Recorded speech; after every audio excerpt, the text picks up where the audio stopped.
అందరికీ నమస్కారం. మనల్ని ఎప్పుడూ కూడా ఆరోగ్యంగా ఉంచేది, మన శరీరంలో ప్రతి భాగాన్ని కూడా కాపాడేది ఆ దేవుడే. ఈ నిన్నటి శ్లోకంలో ఎలా అయితే మన శిరస్సుని, నుదుటిని కాపాడమని, రక్షించమని రామచంద్రుడిని కోరామో, ఈరోజు ముఖంలోని మిగతా అవయవాలను అలాగే రక్షించమని కోరుకుందాం. రామరక్షా స్తోత్రంలోని 5వ శ్లోకాన్ని ఇప్పుడు మనం చూద్దాం. కౌసల్యేయో దృశౌ పాతు విశ్వామిత్రప్రియః శృతి ఘ్రాణం పాతు మఖత్రాత ముఖం సౌమిత్రివత్సలః.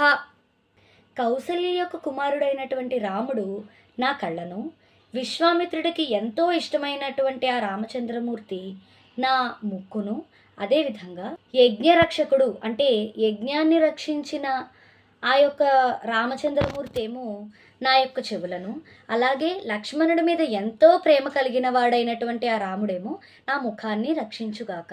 ఇది ఈ శ్లోకం యొక్క భావం.